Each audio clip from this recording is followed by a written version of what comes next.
ಇವತ್ತು ವಾಪಸ್ ತಗೊಂಡದು ಕೊನೆ ದಿನ ಆದ ನಂತರ ವಾಪಸ್ ತಗೊಂಡಿಲ್ಲ ಅಂತ ತೀರ್ಮಾನ ಆಯ್ತು.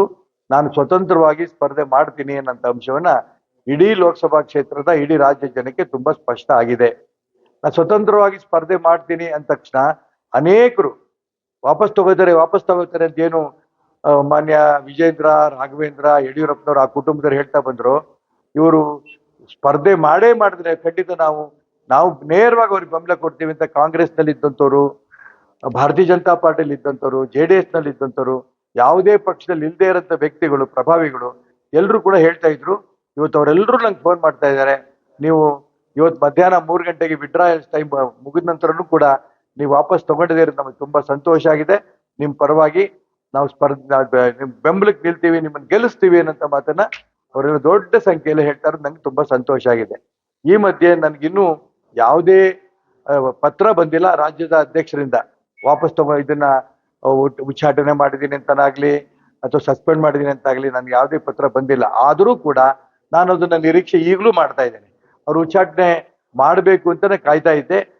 ಇವತ್ತು ಟಿವಿಗಳಲ್ಲಿ ಬಂದಿರೋದು ಉಚ್ಚಾಟನೆ ಮಾಡಿದಾರೋ ಏನ್ ಮಾಡಿದ್ದಾರೆ, ಸಸ್ಪೆಂಡ್ ಮಾಡಿದಾರೋ? ಉಚ್ಚಾಟನೆ ಬಂದಿದ್ ನನ್ನ ತನಕ ಇನ್ನೂ ಬಂದಿಲ್ಲ. ಹಾಗಾಗಿ ಅವ್ರ ತಮ್ಮ ಪ್ರೆಸ್ ಮೀಟ್ ಆಮೇಲೆ ಮಾತಾಡಿ. ನನ್ನ ತನಕ ಯಾವುದು ಬಂದಿಲ್ಲ. ಸುಮ್ಮನೆ ಅದಕ್ಕೆ ನಾನು ಹೇಳ್ತಿರೋದು, ನನ್ಗೆ ಯಾವುದು ಬಂದಿಲ್ಲ. ನಾನು ಹೇಳೋದು ಇಷ್ಟೇನೆ, ಅವ್ರು ಉಚ್ಚಾಟನೆ ಮಾಡ್ಬೇಕು ಅಂತ ನಾನು ಕಾಯ್ತಾ ಇದ್ದೆ. ಮಾಡಲ್ಲ ಅನ್ನೋದು ಪ್ರಶ್ನೆ ನಡೀತಾ ಇತ್ತು. ಈಗ ತುಂಬಾ ಸ್ಪಷ್ಟವಾಗಿ ಹೇಳ್ತೀನಿ, ನಾನು ಯಾವ ಉಚ್ಚಾಟನೆಗೂ ಹೆದರಲ್ಲ. ನಾನು ಈಗಾಗಲೇ ಸ್ವತಂತ್ರವಾಗಿ ಸ್ಪರ್ಧೆ ಮಾಡೋದು ಶಿವಮೊಗ್ಗ ಲೋಕಸಭಾ ಕ್ಷೇತ್ರಕ್ಕೆ ಸ್ಪಷ್ಟ ಅನ್ನೋದು ಹೇಳಿದ್ದೆ. ನಿಲ್ಲೋದು ಸ್ಪಷ್ಟ, ಗೆಲ್ಲೋದು ಸ್ಪಷ್ಟ.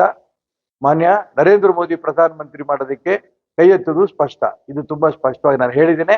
ಇವತ್ತಿನಿಂದ ನಾನು ಇನ್ನೂ ಬಿರುಸಾಗಿ ನನ್ನ ಎಲ್ಲಾ ಬೆಂಬಲಿಗರ ಜೊತೆಗೆ, ಮತದಾರರ ಬೆಂಬಲದ ಜೊತೆಗೆ ಈ ಒಂದು ಲೋಕಸಭಾ ಕ್ಷೇತ್ರ ಚುನಾವಣೆ ಗೆಲ್ತೇನೆ. ಮತ್ತೆ ಭಾರತೀಯ ಜನತಾ ಪಾರ್ಟಿಯ ಆ ತಾಯಿ ಅಂತ ಕರೆದಿದ್ದ ತಾಯಿ ಪಾದಕ್ಕೆ ಹೋಗ್ತೇನೆ ಮತ್ತು ನರೇಂದ್ರ ಮೋದಿ ಅವರನ್ನ ಗೆಲ್ಲಿಸಿ ಅಲ್ಲಿ ಪ್ರಧಾನಮಂತ್ರಿ ಕೂಡ ಮಾಡ್ತೇನೆ. ಇದು ನನ್ನ ತೀರ್ಮಾನ.